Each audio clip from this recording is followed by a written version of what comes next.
Did you break the no contact rule? You're not alone. Most people do.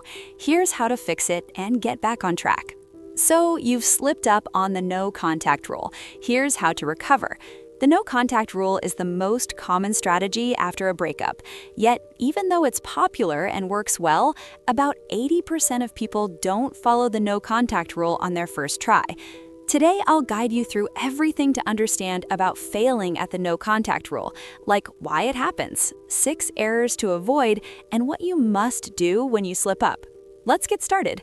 My name is Stephanie. Let's begin at the beginning and explain the no contact rule for anyone who may not be aware. The no contact rule is a length of time where you avoid your ex intentionally. The idea is very simple, but actually doing it requires a lot of strength and discipline to complete. This means no texting while drunk, calling or checking up on your ex on social media, and when done right, it can help lessen the hurt of a breakup and be a good tool for saving your confidence and to rebuild your personal life so that you can outgrow your ex. By doing this, the no contact rule can have the extra benefit of making your ex miss you. It can also be used to help a reconnection with your previous partner, but this should not be the main goal. When people begin the no contact rule planning to focus on themselves and repair their life without their ex, they're often more content over time and have a higher chance of having their ex miss them. There are 3 kinds of no contact I'd like you all to know about. The indefinite no contact rule is used when you want to get over your ex. It involves staying in no contact for good, basically ghosting or removing your ex out of your life, correct? There's the limited. The limited no contact rule is for when there are situations you can't avoid that make you communicate with your ex regularly. For instance, maybe you guys have kids together, you're colleagues in the same office, etc. And then, naturally, there's the general. The general no contact rule applies to about maybe 90% of everyone, where there are no particular reasons forcing contact between you and your ex. In this video, I'd like us to concentrate on the general type. What does failing actually look like? Messing up a no contact rule simply means breaking it before the chosen time frame has ended. For example, if you chose a 30-day no contact rule, you must ignore your ex for 30 entire days. If you talk to them even once before the 30-day point, you've broken the rule. There's many various ways people break the no contact rule, and these include, first, you break it by answering an ex when you feel guilty. This often happens when your ex contacts you and makes you feel guilty for not replying to them, so you feel like you must give them a reply. Second, you appear at their house or work to get their attention. Now, this happens because maybe you've become so used to being with your ex and seeing them that when the breakup ends the pattern, all you want to do is see them again and in some way return to your daily life. It's for sure a strange thing to do, but absolutely not as bad as the following one.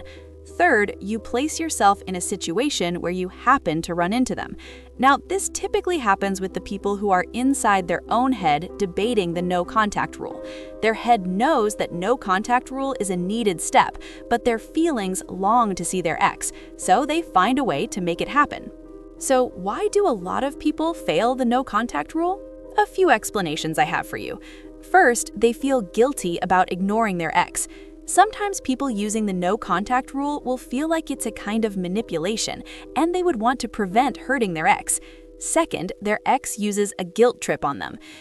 Contacts them with some ridiculous messages designed to guilt trip them, like, "Oh, you're being super childish and immature. I can't believe you do this to me. Really? You're not answering my calls?" Things like that. The aim of these messages is to make you feel bad for making them unhappy, so you immediately break the no contact rule to make them feel better.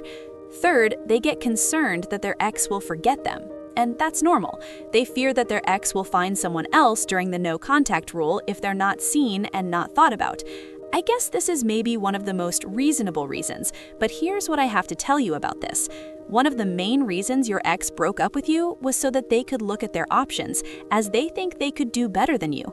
No matter how you deal with the breakup, your ex will be trying to find someone to take your place. The no contact rule doesn't actually change this. Question: is it harmful to mess up the no contact rule? I think so.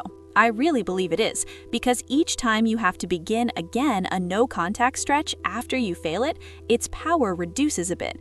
I mean, that's not to say it won't be very effective, it just works less well over time. Now, to make this apply to more people, let me use the chance to talk about people who are able to stay apart for a while, but then make one of the next mistakes. Mistake number 1 is panicking. It's day 31, you wake up feeling completely thrilled. You've done it. You've succeeded to go a whole 30 days without contacting your old partner. Now you start looking at your phone, asking yourself when your ex is going to text or call, because you've waited calmly. You earned this. Then, when the phone call doesn't come, you start to panic. What went wrong? Has your ex found someone else? Do they believe that you've found someone else? Should you contact them? No matter what action you take at this point, do not start drunk calling or texting your ex. If you are in an upset and very emotional state of mind, then contacting your ex should not be your plan, because facing rejection will have a bad effect on your healing. You must keep in mind that you took this path to help you heal from your breakup. It was a way to limit harm, a path of self-healing and self-improvement, not just a method of reconciling with your ex. In a perfect world, at this point, you should be focusing on the future and not stuck on the past. You should be so occupied that you almost never have time to think about your past relationship. You need to be completely honest with yourself. If you're nervously waiting for that call, then you need to think about starting another 30 days of no contact. I want to know what you think about these mistakes so far. Leave a comment below with your view, or if you've been through this. Make sure you watch until the very end of this video for crucial advice that will really help you. If you're finding this useful, please show your support by liking this video and subscribing to The Manipulated Mind for more honest guides like this one. Don't forget to share it with a friend who might need to hear this. Mistake 2. Stopping your life from moving forward. The 30 days of no contact are made to help you return to your path. You've had 30 days to build a fresh normal, set up a fresh healthy routine for yourself. Rather than thinking of those 30 days as a pause in your life, you need to see them as a chance to recall what your life was and felt like without that person. Don't get mixed up and start to think that the time of no contact is a pause in your life, when it's actually the reverse. Mistake number 3. Thinking there are no more rules after finishing the first stretch of no contact. So people quickly think that they can ignore the rules that they've been following, a bit like eating healthy for 30 days, successfully losing 10, 15, 20 pounds, and then starting to eat badly the next day. I mean, what do you think will happen? Will you keep your weight loss? I don't think so at all. You'll finish exactly where you started, and maybe even a bit heavier. The same is true for no contact. Just like yo-yo dieting, you'll find yourself in a much worse place in your feelings if you stop the new habits that you've been building for the last 30 days. Mistake number 4, asking for answers. So it's human nature to want closure. Most times you want to know why the breakup happened. Did you do anything wrong? Was there anyone else? Have they been seeing people since you broke up?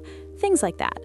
But one of the biggest mistakes that you can make, especially in the early stages, is to ask for explanations about the whys and the hows of the end of your relationship. This moment is not the time to start asking your ex questions about why they left you. If you start seeming as clingy, desperate, or demanding, they're going to close down. In fact, if you keep in mind that your ex doesn't owe you closure, you'll be able to accept it quickly, and it'll help you move on. Not moving on because you haven't received the right closure from your ex is like being freed from jail but still wearing handcuffs. Mistake 5. Starting a rebound relationship. Rebound relationships are not ever a good idea. You may think that you're proving to your ex that you have moved on, but actually you're just showing signs of desperation and insecurity. You're proving that you're not strong enough to live on your own and that you need someone to hold on to. At first, being in another relationship may lift your self-esteem, but this is probably going to be short-lived. When only a short period of time has passed after your breakup, it's more probable that you'll always be comparing your new partner to the perfect image that you have of your ex, instead of liking the good points that the new person has. You'll be focusing on what they lack. Not only will this make you feel unhappy and disappointed, but it's not right to the person that you're dating. You need to give yourself time to process your pain and open your heart to the chance of finding love again. Replacing your ex for someone you see as a second best will never work. Finally, mistake number 6 is staying friends. Being friends with your ex may appear like a step in the right direction, but if you still have feelings for them, then it's most likely best avoided. Do you truly want to become their close friend and hear all about their new conquests and relationships? Also, being called a friend means that you're very probably not going to ever become anything more than that. A separate type of friends also exists, and I'm talking about friends with benefits. No matter what you do, please don't go there. Men and women generally perceive intimacy differently. For men, it can be a simple physical act, right? Done without any emotional attachment. For most women, being intimate triggers emotional feelings. The two desires are simply not compatible. It makes a good fantasy, but trying to be friends with your ex after a breakup almost never works. Let me answer the main question. So, how do you recover if you mess up the no contact rule? Really, this is the simplest thing to answer. You start the no contact rule over again. It doesn't matter if you broke the no contact on day 7 or day 30. You must start over each time because you're obviously missing the entire point of the no contact rule. If you're not disciplined enough to break a no contact rule when it's nearly over, it's obvious that you haven't emotionally outgrown your ex. Remember, the main point of a no contact rule is to get to a point emotionally where you outgrow your ex and no longer think constantly about them. As already stressed, going into a no contact planning to emotionally outgrow your ex is much more powerful than trying to hurt your ex or make them miss you. The whole idea is that a successful no contact rule will leave you thinking that it's fine if your ex comes back, but if they don't, you've still become a better person without them. Consider that. I'll finish this video now. Look, almost everyone who tries the no contact rule fails at some point, so don't be hard on yourself if you find yourself in this situation. Just start the process all over again and build the strength to finish it the next time around. I wish you the best of luck. I know it's not easy, but it's completely possible. I hope this video was helpful. If you have a different opinion or your own story, I really want to hear it. Leave a comment below. If you found value here, please watch the video to the end to get all the insights. Don't forget to support this channel by liking, sharing with someone who needs it, and subscribing to The Manipulated Mind. My name is Stephanie, and I'll see you in the next video.